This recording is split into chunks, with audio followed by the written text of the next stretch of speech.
गणपते नमः। ओम गणपते नमः। ओम गणपते नमः। रुक जाओ ज्ञानारी।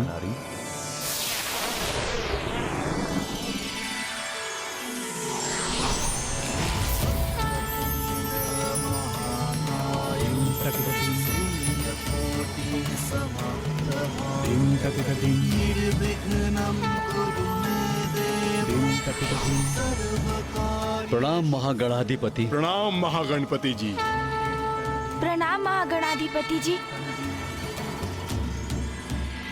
ज्ञानारी, तुम्हारा उद्धार तो उसी दिवस हो गया था जिस दिवस मेरे अंश प्रथम पूज्य गणेश के हाथों तुम्हारा अंत हुआ था।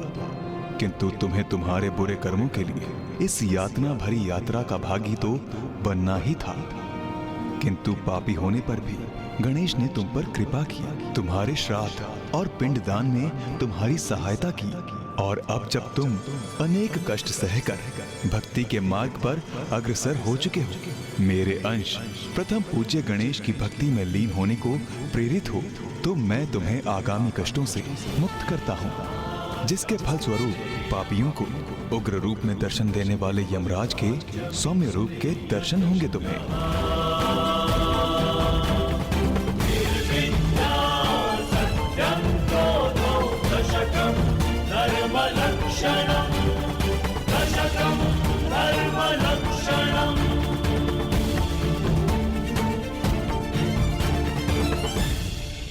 मेरे अर्थात प्रथम पूज्य गणेश की कृपा के कारण मैं तुम्हें मोक्ष प्रदान करता हूँ।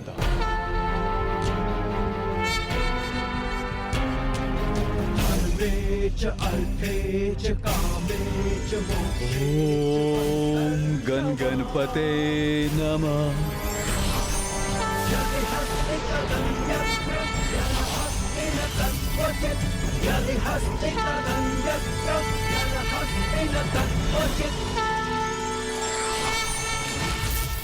प्रभु महागणाधिपति जी, ज्ञानारी जी को मोक्ष प्रदान करने के लिए आपको कोटि कोटि धन्यवाद प्रभु।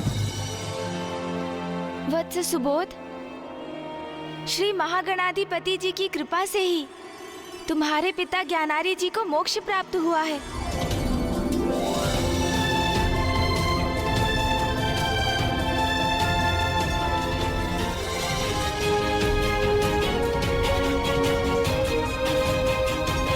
प्रभु गणेश जी, ये आपकी कृपा का ही तो परिणाम है।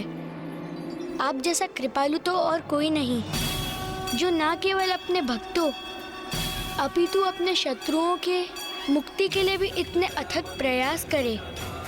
हे दयानिधान प्रथम पूज्य गणेश जी, मैं आपको शत शत नमन करता हूँ। कल्याण हो वत्स।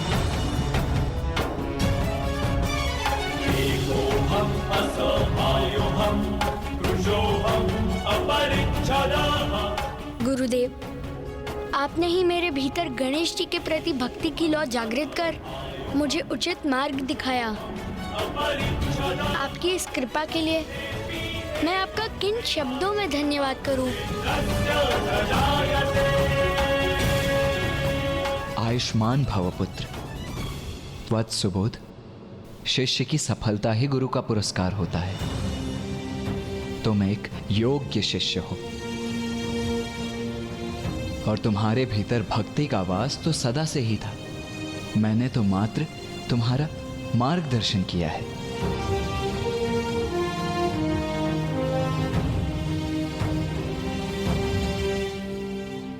ब्राह्मण देवता, आपने हमारी सहायता की।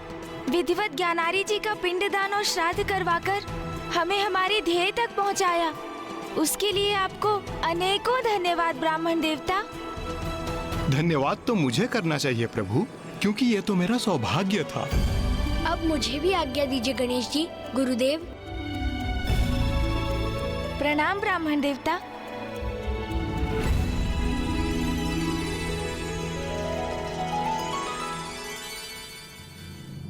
भैया, श्री महागणाधिपति जी की कृपा से ज्ञानारी जी की समस्या का समाधान तो हो गया, किंतु अभी उससे भी बड़ी उलझन को सुलझाना तो शेष है।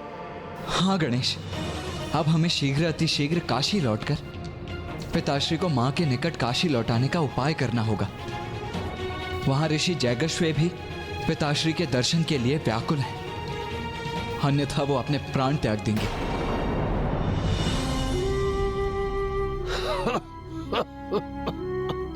ओम नमः शिवाय।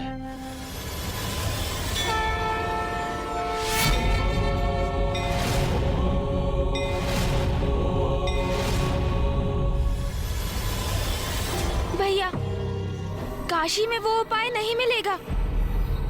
तो उसके लिए हमें कहाँ जाना होगा गणेश?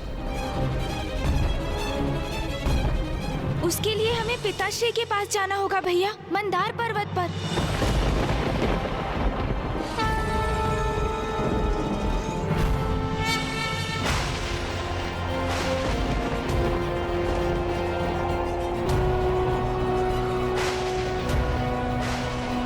भैया, हम इस प्रकार कितनी देर तक चलते रहेंगे? आप अपने वाहन मयूर जी को क्यों नहीं बुलाते? वो अपनी उड़ान भर हमें शीघ्र मंदार पर्वत की चोटी पर पहुंचा देंगे भैया। उचित है गणेश। मयूर जी!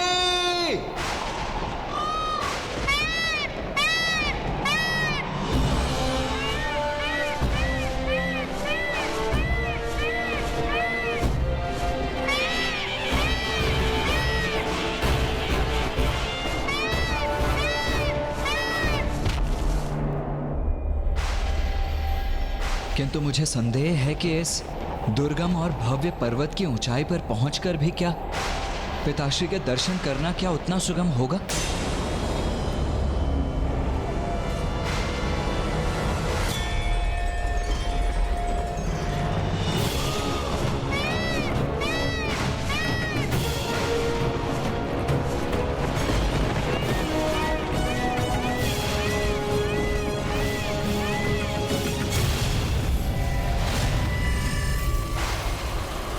गणेश, ये हिम का बवंडर तो और भी प्रबल होता जा रहा है और ये तीव्र वायु प्रवाह हमें इस पर्वत की ओर ही ढकेल रहा है।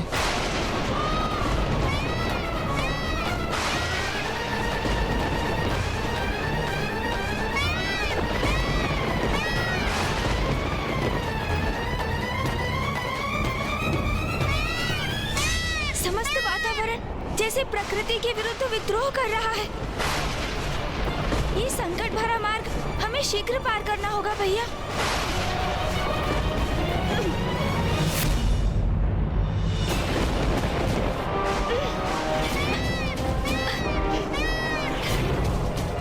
गणेश, इन काले मेघों में कुछ भी स्पष्ट दिखाई नहीं दे रहा है मुझे। भैया, यहाँ का वातावरण तो पिताश्री के अंतर्मन के समान ही आविष्ट है। उनका हृदय भी वेदना के काले मेघों से ही जूझ रहा है। इसलिए मैं पिताश्री से ही प्रार्थना करता हूँ कि वही हमें उन तक पहुँचने का मार्ग दिखाएं। पिताश्री, हम आप तक पहुँच सके, हमें ऐसा सामर्थ्य प्रदान कीजिए। हमारे यहाँ आने का एकमात्र कारण माता का दुख और आपका एकाकीपन है। माता आपसे विलग होकर अत्यंत पीड़ित और संतप्त हैं। पिताश्री, आपको लौटाकर हम आपका एवं माता का दुख दूर करना चाहते हैं। महादेव, आपका पुत्र गणेश आपको पुकार रहा है, आपकी याचना कर रहा है।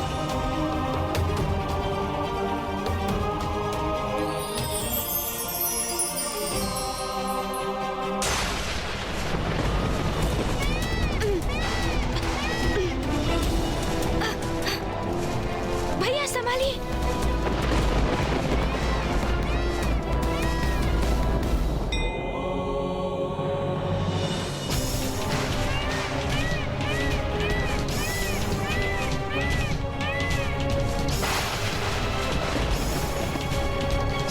वो देखो गणेश,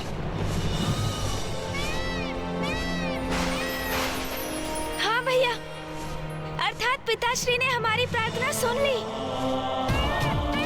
और उन तक पहुंचने का मार्ग भी दिखा दिया।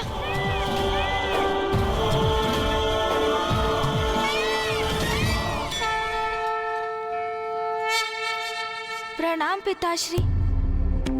प्रणाम। प्रणाम मामा श्री। प्रणाम फूफा जी। पुत्रो, तुम्हारी माँ कैसी है? पिताश्री, वो भी आपके समान ही द्रवित है, अशांत है, दुखी है।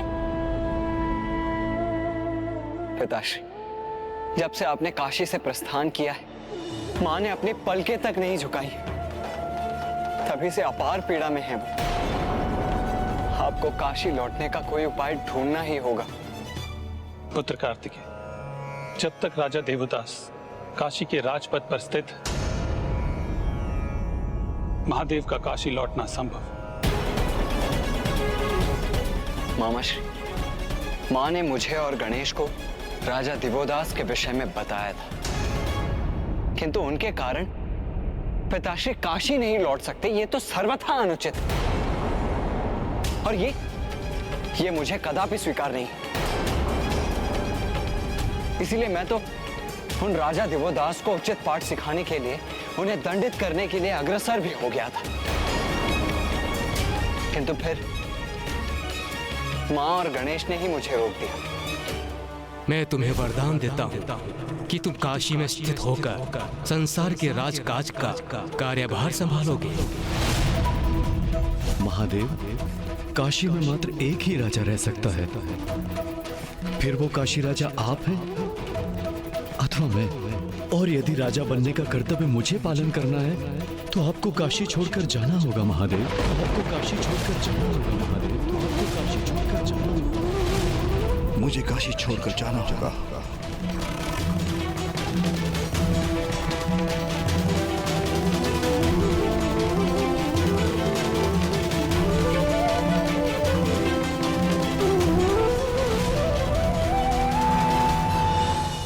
उचित किया तुम्हारी माँ ने। दंडित करोगे राजा दिवोदास को तुम, किंतु क्यों? क्या अपराध है उनका? अपने कर्तव्य के प्रति तन मन धन से समर्पित धर्म प्रिय न्याय प्रिय राजा है। आपने उचित कहा पिताश्री। कर्तव्य परायण है वो, धर्म परायण है। उनके राज में काशी में शांति है, धर्म है, न्याय है, समृद्धि है। किंतु काशी अपनी आत्मा से रिक्त है पिताश्री, क्योंकि अब वहाँ शिव नहीं है।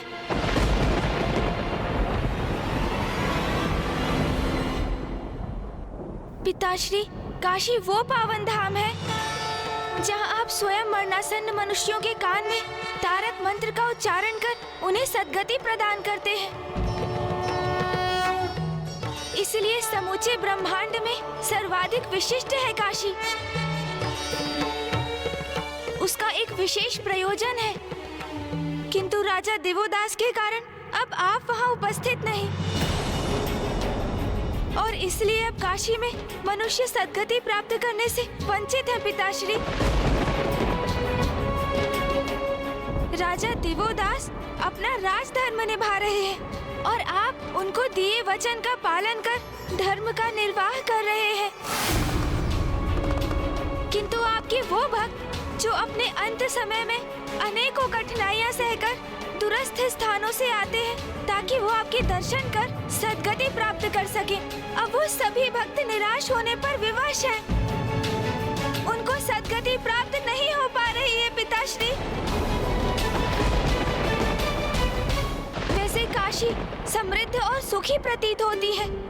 राजा दिवोदास अपनी प्रजा के सुख दुख का ध्यान रख रहे हैं, किंतु यदि सूक्ष्मता से देखें तो उन्होंने आपको आपके भक्तों से दूर कर दिया है पिताश्री। ऋषि जगेश्वर जैसे भक्त जो आपके दर्शन से वंचित होकर अपने प्राण त्यागने के लिए प्रस्तुत है। महादेव, अब मेरे प्रश्न का उत्तर आप ही दीजिए पिताश्री। भगवान को भक्त से दूर करना कहाँ का न्याय है?